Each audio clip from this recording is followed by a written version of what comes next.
Hello, everyone, and welcome to the Mission Driven You podcast. My name is Will Sampson. I am a change coach and a social scientist. I work with mission-driven entrepreneurs and executives who want to do well and who want to do good in the world. And so I'm so delighted that you tuned in today to this podcast, and I'm really delighted to share this voice with you.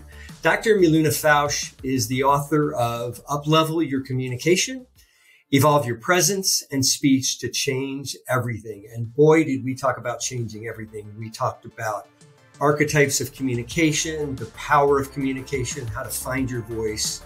And so if you're looking for both skills, but also inspiration to communicate and show up better in the world, you've come to the right place. So I'm excited you're here today, and let's get started.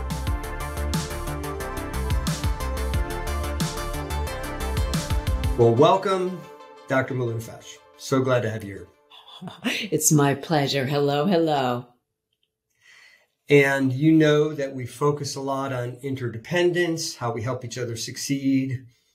So we always like to jump off with a question about the story of your interdependence, someone who kind of made a difference for you. It can be a person, it can be a group, somebody who, when you look back on your story, you can't imagine being here without. We love the word interdependence, don't we? It's not codependence. It's not independence. It's a dance. Right. One of the groups, communities, it's an actual church or temple, has made a huge difference in my life. This was back when I lived in, I think, Orange County, California. And I was in a meeting. Pardon me, it was Los Angeles. I'm saying it backwards. And someone said, I do marketing for a goddess temple in Orange County. I said, what's a goddess temple? Right. And I was so intrigued being on a spiritual path and studying religions and faiths and practices over the years.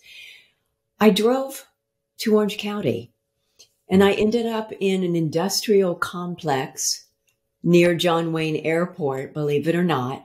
And I entered this space that was absolutely extraordinary. You walk in this pretty nondescript building into a temple full of statues and colors and richness. And it was a ceremony or a ritual. And it was so full. Chairs were taken. There were pillows on the floor. I sat on the floor and I thought, I'm not sure what this is. I hope I'm not doing anything wrong. I don't know what to do. But I feel at home and I'm intrigued. And I've never felt this kind of respect as a woman.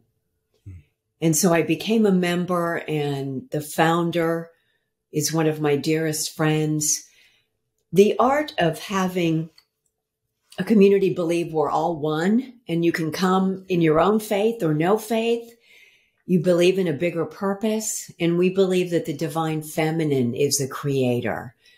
So it's not a male patriarchal sort of viewpoint on the world.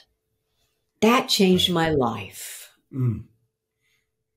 I love that story. Thank you for sharing that. It is interesting what's possible when we invite bigger questions into our life and we imagine something bigger than the story we've been given. And so I really appreciate that story. I love that story. Thank you. And so I want to get into the book. I want to talk about upleveling our communications. But I know for you in particular, there was a moment, there was an event. And so I want to start there with sort of the health scare that you had, that big event, and how that changed you, how it shaped you, what you learned from it. And then we can get into the book after that. My wake-up call, come to Jesus, go to Buddha, Right. Call in all the spiritual teams, every ally. Living in Los Angeles. Now, this was growing in my head before that. So big dramatic moment.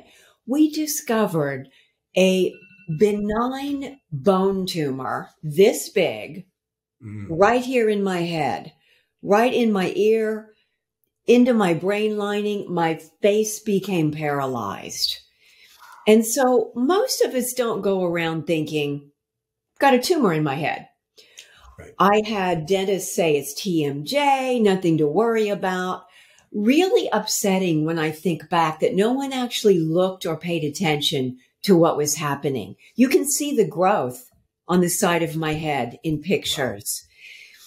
Wow. I was we lived in Burbank. So I ended up with Dr. Karen. I don't remember her last name, but I think she's still in practice. And I said, Dr. Karen, I don't know what's going on. Is this spiritual growth, emotional? What is going on? Right. My face is paralyzed. I'm losing the hearing in my right ear. She said, this is physical. This is serious. You need an MRI, and I will schedule one for in the morning. Wow. Wow.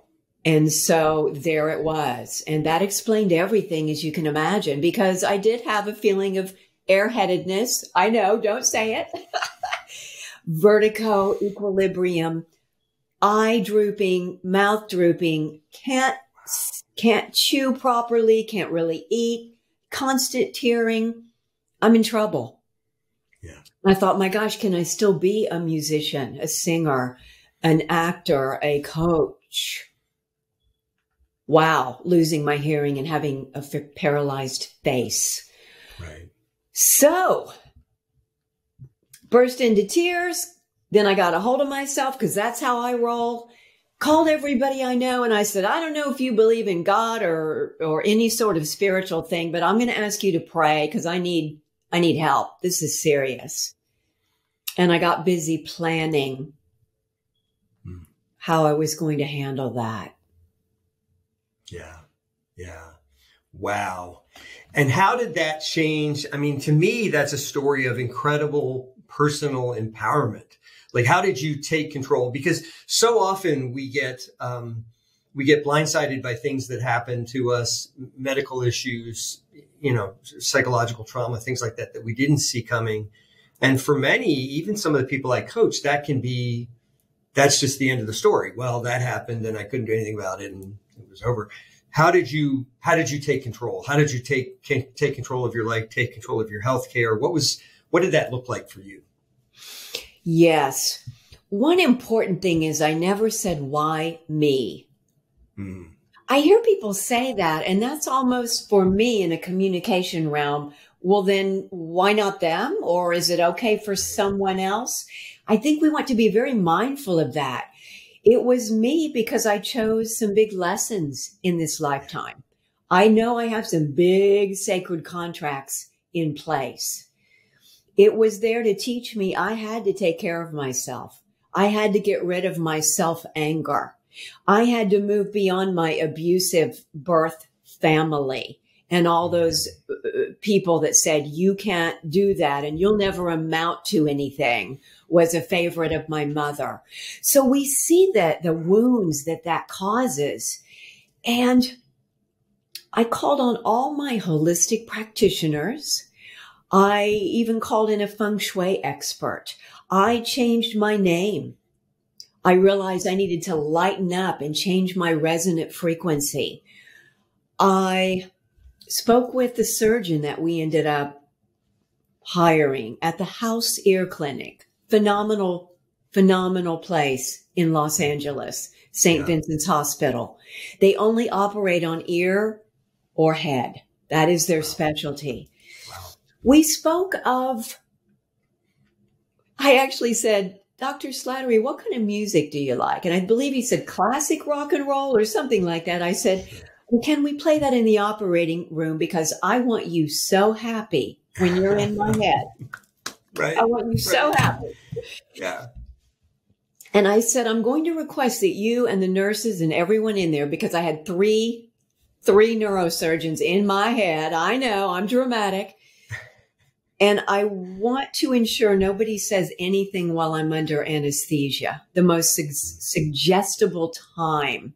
Right. I said, could I ask that you say things like, wow, Miluna, this is looking good. This is going so well. We are removing this. You are healing now. Now, Will, I can't tell you if they did that, but I believe that they honored me. There was no ridiculing of my deep beliefs. I began to walk every day. I began to write the script of my life. I ate more organic and even more healthy. I worked out. I did absolutely everything possible to prepare. And I knew I wasn't done. I believed I would not die on the operating table. I believed my work on the planet was not done. Wow, that is powerful. That's a powerful story.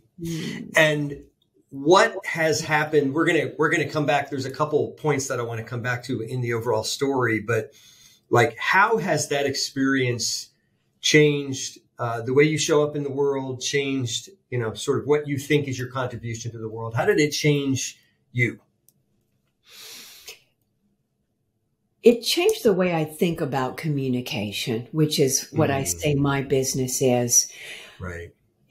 It amped that up to be so important, how I spoke with the doctors, how they spoke with me. And Dr. Slattery was an excellent communicator. He's actually in my book. He was a very, very clear communicator. When someone, or let's say a nurse, would come into the room and say, here's a pill I want you to take.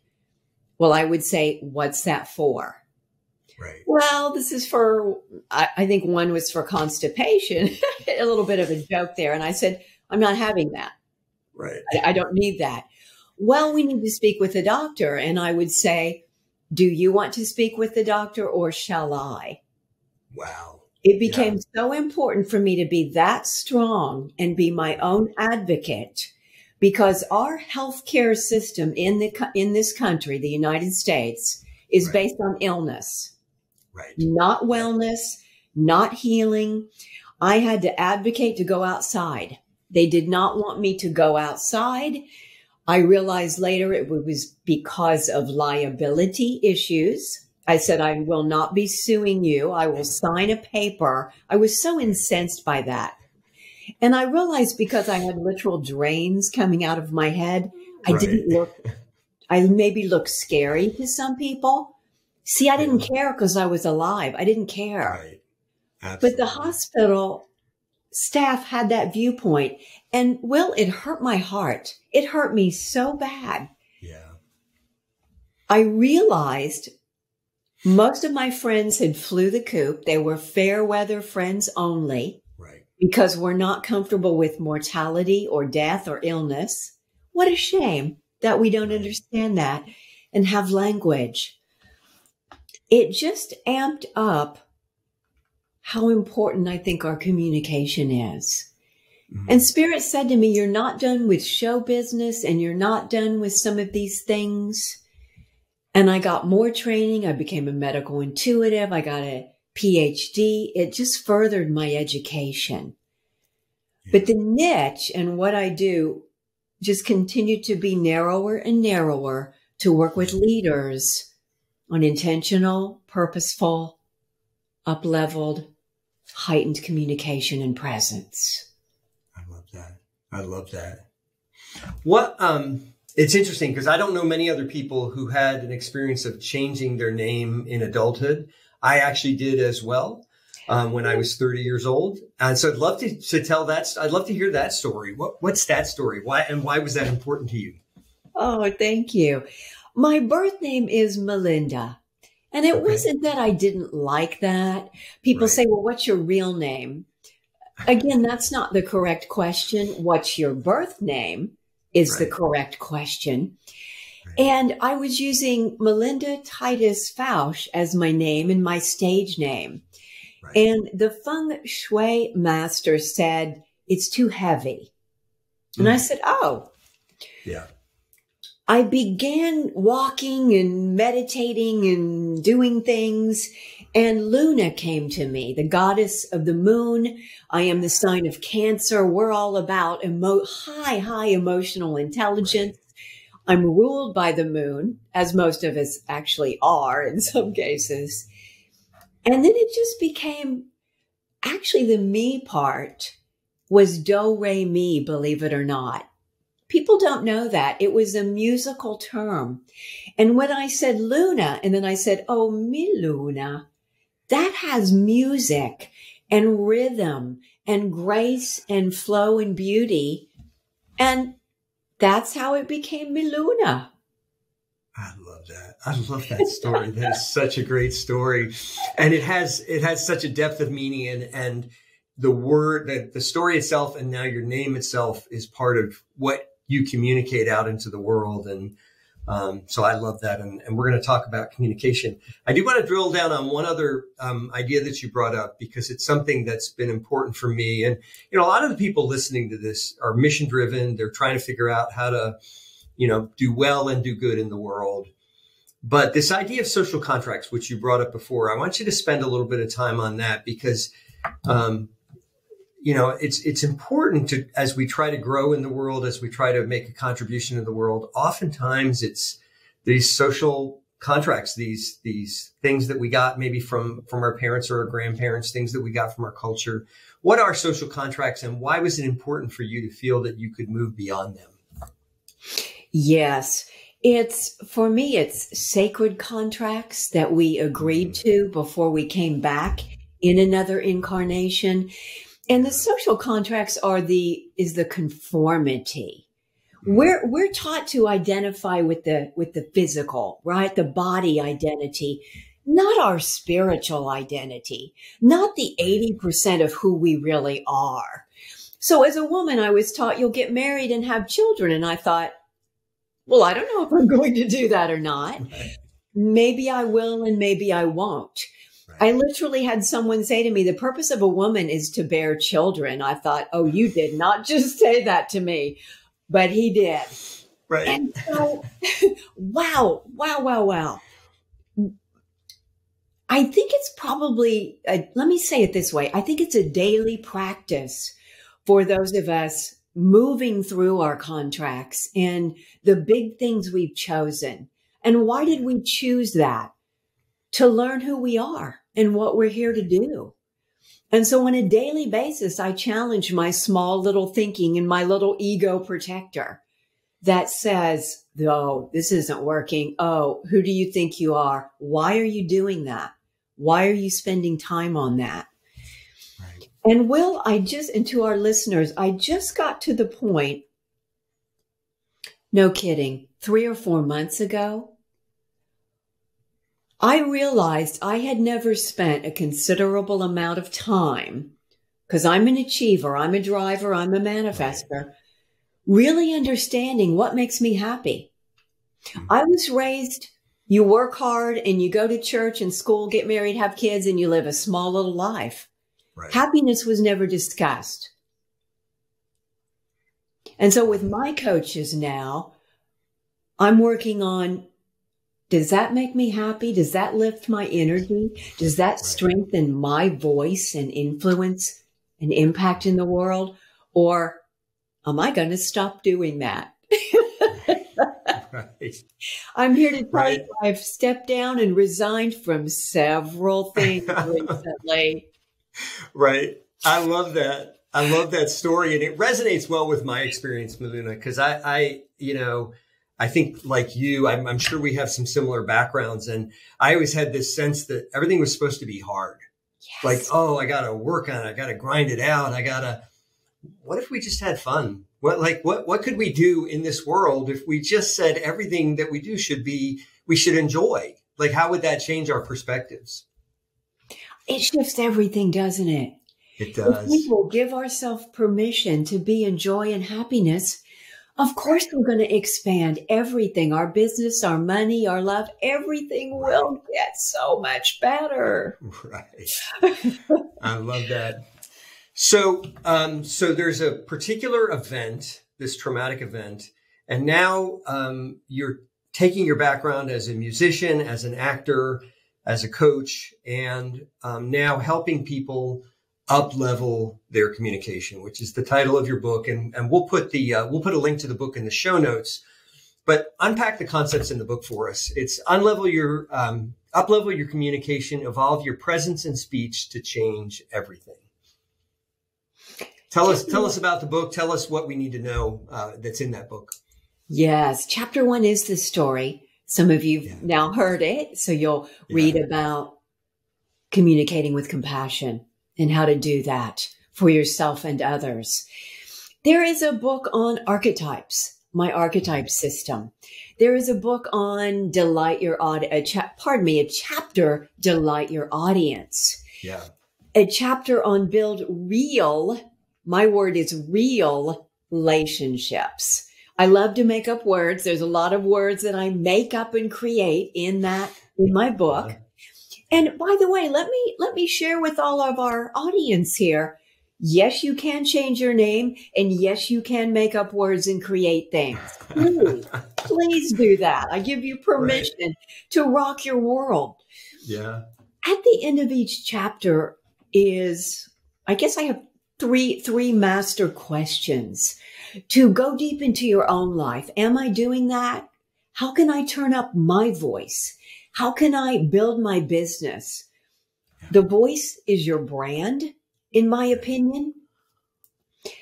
It's deep, meaningful work. So I want the book to be self-help, not shelf help, as I heard somebody say.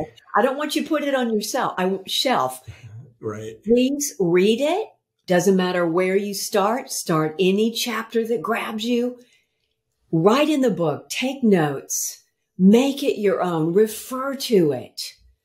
Yeah. It's for executives. It's for business owners. It's for anyone who wants to be that leader that they know in their heart and spirit. They're meant to be here. You're here to contribute, and in a much bigger way than you probably know. I love that. And yes, I think they can start anywhere in the book. I want to start with the archetypes because I know in previous conversations, we've talked about your archetypes of communication. So tell us what those are and how they impact the way we communicate.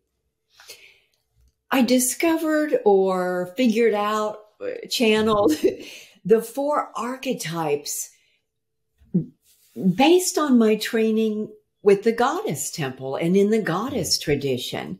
Now, Ava, who is the founder, taught 4 archetypes. Typically, for women, there's the maiden, the mother, and then the elder. What that does is remove the most powerful time phase of a woman's life, which is the queen phase. So she taught me the maiden or the young girl. I'll use the feminine example first. The maiden, and that's whether you give birth to a physical baby or an empire. Right. The good queen who manages her realm or empire for good. And then the elder or the wise woman. And it's the same for men. So the maiden voice might be a little higher pitch. It might be faster, higher energy. It's what I use with my girlfriends. It's what you might use if you're teaching little kids. You want to bring in that joyful maiden voice. The mother voice, the kindness, the unconditional, fierce love of a mother.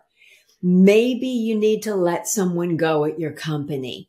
You're going to call on more of that mother, maybe a little softer. It's going to be a kind voice. The queen voice, little more impersonal. You run the board meetings like this. It's a more of an even pitch. You're the one that needs to show up as the leader and the credibility. And you must be able to state that and state the value and the vision for your company. Yeah. Then the elder, think of it as the grandmama, the crone, the wizard for the men. You've been on the planet long enough to figure out a few things. Right. So that could be your storytelling voice. That could be, there's so many possibilities, but that's the elder wise one. Maybe that's your case study voice, bringing in a little bit of that particular archetype. Yeah. Yeah. I love that. And are these archetypes, are they age bound, experience bound? Like, how do we know when we should be using what voice? They're in us all of the time. Yeah. What I do with my clients is I create a custom archetype for specific scenarios. Each aspect of that age period and that quality of life, and they're associated also with directions and elements. Okay. They're in you right now. The little boy's in you, the father, the good king sovereign, and the grandfather's in you right now. Right. And it's always a mix. What's appropriate when? What am I led to do intuitively right now? Yeah. And it's bringing up all the dynamics and the range that you have, which is so unlimited. Right. Yeah. I love that. I love that. I love that thought too, that the range is unlimited. So often we feel like either our voice is small, or for me, I feel like, well, I only have this voice. Like I can only communicate in this way. But the reality is I have to communicate in all of those ways throughout the day, throughout my life. And so kind of learning to think that different way, and to really finding my authentic voice that's right for that moment is actually really important as well. Yeah. So I love that. You talk about becoming a confident and powerful speaker. Let's talk about those two concepts, confidence and power. Like what's important? Why are those important? I mean, obviously, but how do you help people find confidence and power, in this world? Confidence to me is the person who knows who they are. They are self-developed. So we've done every personality test known to humankind, and we've had readings, and we've dug deep into who we really are. When we are confident, we are steady. We know the value we bring. We know the contribution that we're here to make. We know the purpose of our business, both micro and macro. What am I really here to do? Right. No one wants to hear an apologetic speaker. So, for example, let's say I walk on stage and I'm not really standing up tall, and I start with, well, I'm really nervous, and wow, I hope I get through this. Right. What? I've lost you already. Why would anybody want to listen to me? No, it's not, Right. It's not okay. I find that people turn down their confidence, or whatever they do. I don't really want to be seen and heard. We're afraid to be seen and heard. Great. We apologize. We make excuses. We fall all over ourselves. What if we did this instead? If we were in our own personal power, we had prepared, we had practiced, we knew exactly why we're speaking right now. Right. And we were humble, but not false humility, which is what people turn down and do. When we go up into the head and get self-conscious, we are not connected. I have left my body. My pitch might go up. Right. I lost my train of thought. Now I start speaking with ums and ahs and so's and likes, right? Filler words, repeating myself, clicking on the PowerPoint. And none of that has anything to do with my inner voice that just wants to express right now. Right. That's the magic. And if we'll get out of our way, and I start with the intention, where people want to go with their voice and influence and impact, and help them get out of their own way. That's really what I do. Right. Right. I love that. And I know you use the phrase a resonant voice. Is that helping them? Is that what you mean by that? Like helping them find their resonant voice? To me, I have such a strong auditory sense, as you can imagine, in my business. Sure. Our voices carry a resonant frequency. And so if I'm down in my throat or I'm holding back, I'm not in my full resonance. I'm not in the full frequency or the biggest expression or the healthiest, easy for me to say, voice. Yeah. I think we're designed to fully express. And what do I mean by that? If I start to whisper, it's actually very fatiguing to my vocal folds here. Right. So what that says to me is, no, we're supposed to be full on. For some of us, that means really loud sometimes.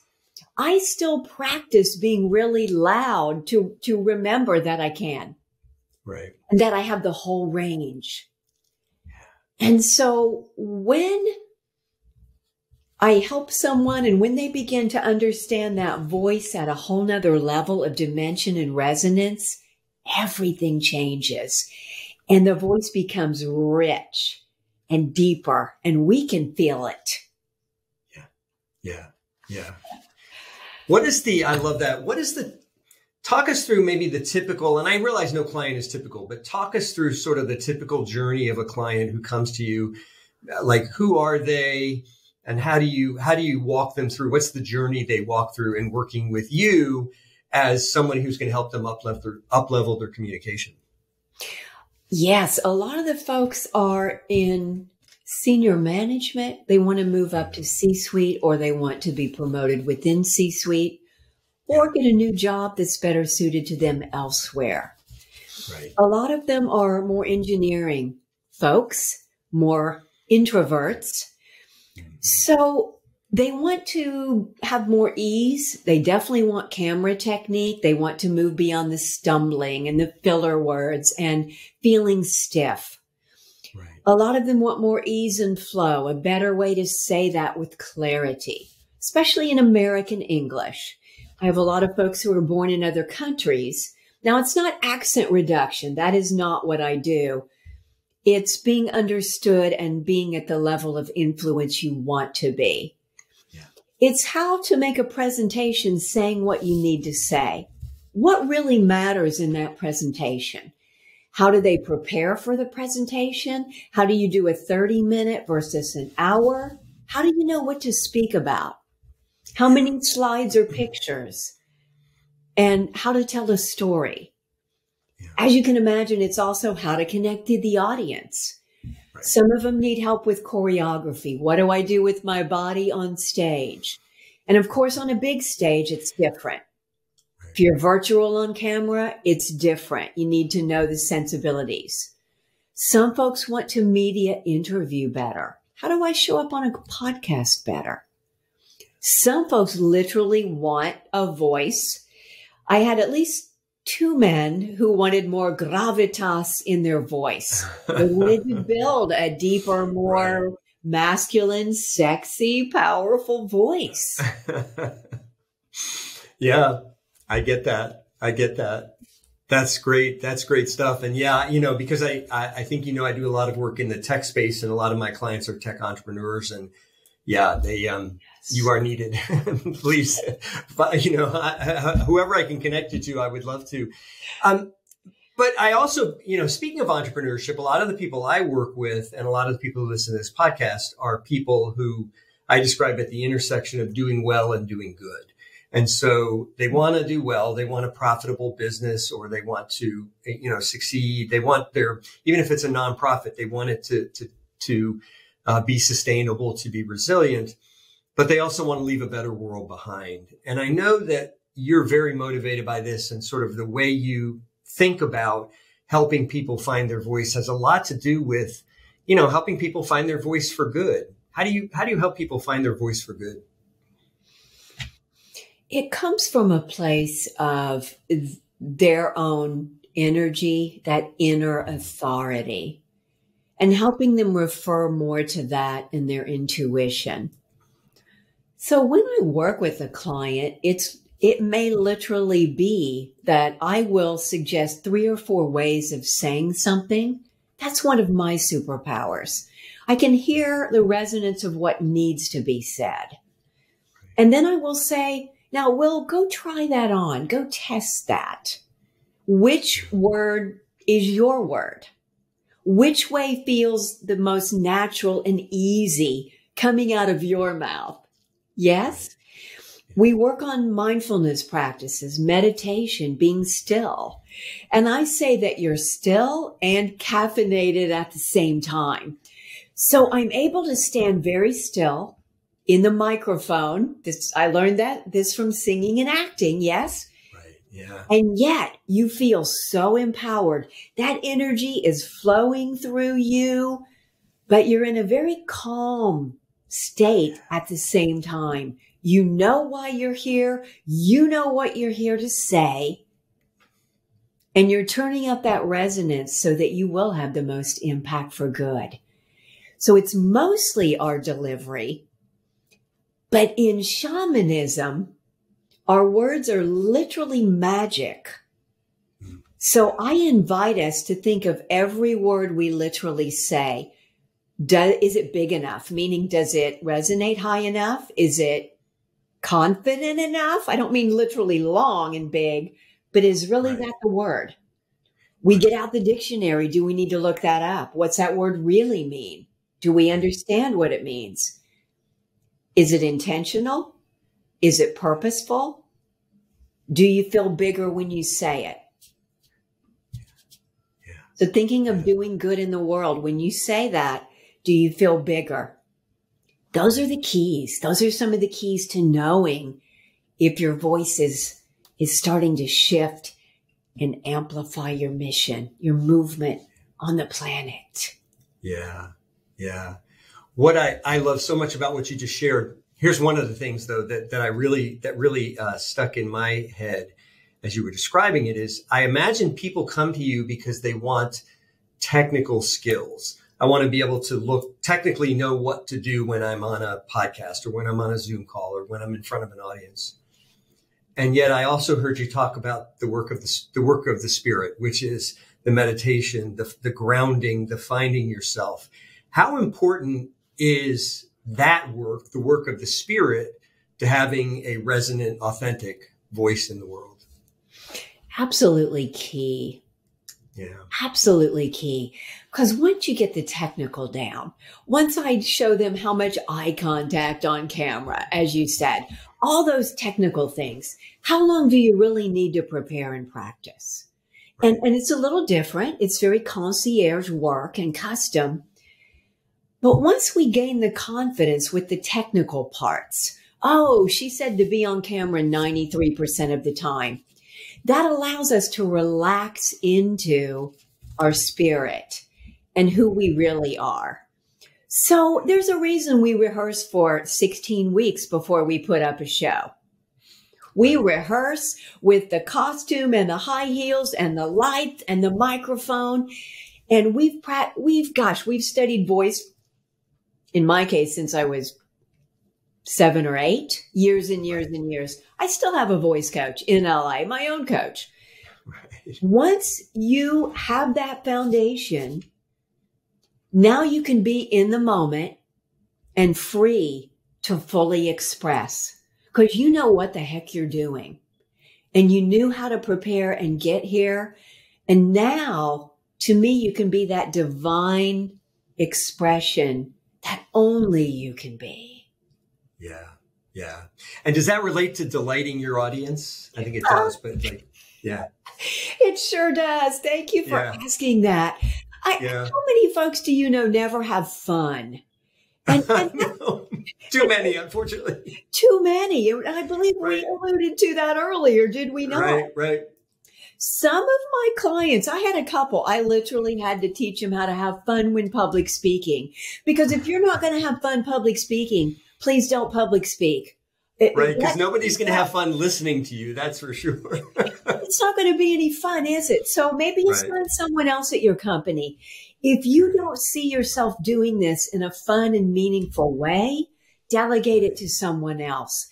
Because if you're not enjoying it, we won't either. We won't be touched. Right. I love that thought. I absolutely love that thought. And one more question from the book. I want you to unpack this idea of relationships because I think that's also a really interesting concept. Tell us more about what relationships are and another great word that you've made up. So unpack that concept for us. For me, it's a place for humanity that we need to go. And I believe that we are, but we're at a very important reckoning point.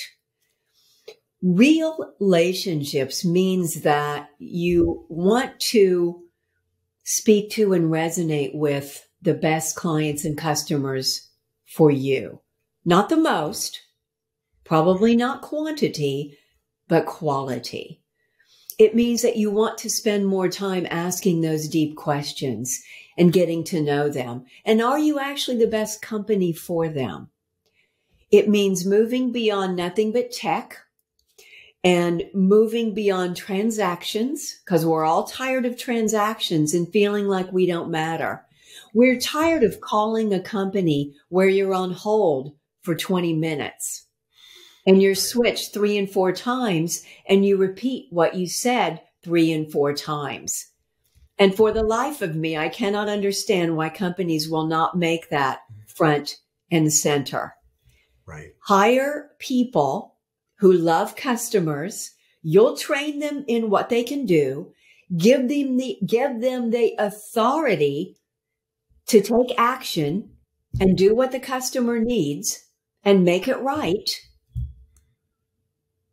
This is real relationships. Your customers and clients stay with you because you take impeccable care. You know what they want. If you can't help them, you send them to who can help them. This is a whole nother level that humans are actually designed for. If we'll move from the fear and the competition and the aggression and the, I got to get mine because there's not enough, Right. to respect and honor and consideration and abundance, real relationships. I absolutely love that. So imagine that you're an entrepreneur and you were early in your entrepreneurial journey. You've got an idea and it's just on your whiteboard right now, or you're 3 months in, or you're 6 months in, you've been writing code at night, or you've been, trying to get people excited about this idea. What should they know? What should those individuals know about upleveling their communication? How can communication help give them the voice they need to bring people into that entrepreneurial journey, which is different? I work with entrepreneurs, but I also work with a lot of corporations, and the entrepreneur journey is very different. So how can they uplevel their communication? It is very different, isn't it? Yeah. I would encourage folks to, in the middle of all the marketing and all the things you're told to focus on, you're going to get so many opinions and they'll never stop.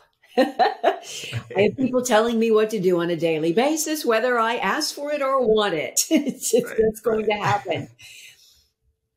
Go within and go to that happy place, and the place where you expand, not contract. Make sure that your voice is always principal in your branding, in your description, on your website copy. Now, yes, hire folks to help you. But make sure that if someone says it needs to be in this word and it doesn't feel right to you, don't you dare change that word. Yeah. Especially if you've looked it up and your thesaurus in your dictionary and you spoke it out loud and it felt so right, then don't change it. Yeah. I want your inner voice to be number one.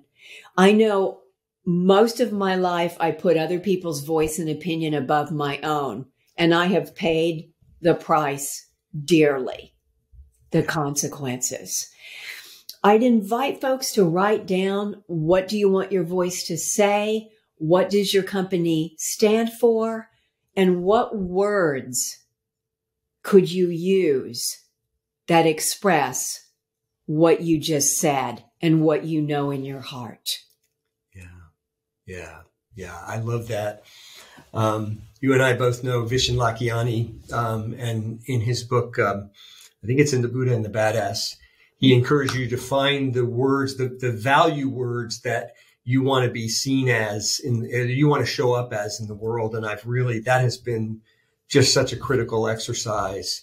So I love that idea of sort of reaching deep within you, because it's so easy.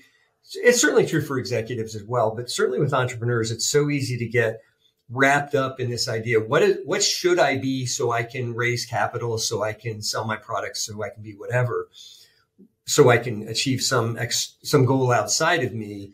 But it's really not until we have a goal, until we know what we're meant to be in the world, that we can actually show up. Wouldn't you agree? I love the way you said that. It's the should, isn't it? Who should I be? Who you should be is who you are. Yeah. Your job is to grow and be the very best version of yourself. So the question is, Who do I need to be? What resonance do I need to be to have everything my heart wants, every desire put in me, use every talent I was born with? That's the question we need to be asking. Yeah. Who do I need to be today to just be glorious? Yeah. And just self-love and self-appreciate. Do you like that word, glorious? I love that vision. Yeah. And I love the word glorious, just like I love the word delight. It's just, those are words that we don't use enough. And I want to bring them back in. They're so glorious. You know, growing up in a very strong religious tradition, we like the word glory, like glory. That was an exclamation of something important religiously, glory. And I just, it resonates with something so deep within me. So I'm going to ask you one final question, and this one's a really big one. And then I want to be sure to give people a chance to find you in the world after that. But, so I want you to imagine that world leaders or influential people are listening to this and they have the opportunity to be really gripped by this idea of up-leveling their communication, understanding their archetypes, delighting their audience, engaging in real relationships. And I want you to imagine, say 15, 20 years into the future, how could the world be changed by people who took your message seriously and really started to up-level their communication? That's a huge and delicious thought. I believe our voice is a pathway to wellness. It's another aspect of ourselves. We work out, we drink water, we eat correctly for us. We think great thoughts. If I use my voice fully, it's healthy, as we mentioned. If I don't hold back, and I'm full on expressing, and whether that's your spoken voice, your singing voice, you go so crazy you have to dance it out. You write. Maybe you're more of a written voice person, so you're writing books. Your voice is changing everything because your voice, especially at a high frequency resonance, joins with everybody else who's doing the same thing. We have lifted the frequency on the planet and in the galaxy. That's what I think. That's what I feel. That's what I want for us. Yeah. Oh, I love that vision. I love that vision. Thank you. It was truly glorious to bring that word back into the conversation again. So people are going to be listening to this and they're going to want to know how to engage with you. How do they find you in the world? How do they find you on the web or on the internet? My two favorite, and of course, Will share this, my website. It's my name. It's my brand, milunafausch.com. Also on LinkedIn, that would be my favorite, working with executives and professionals. Those would be the places I would start. And I invite you to connect with me in however you want to speak up, reach out, and touch. Excellent. All right. Well, Dr. Miluna Fausch, this was a wonderful conversation. It certainly delighted me. I think it'll delight the audience. And I appreciate your presence and your amazing thoughts. Thank you. You are so welcome.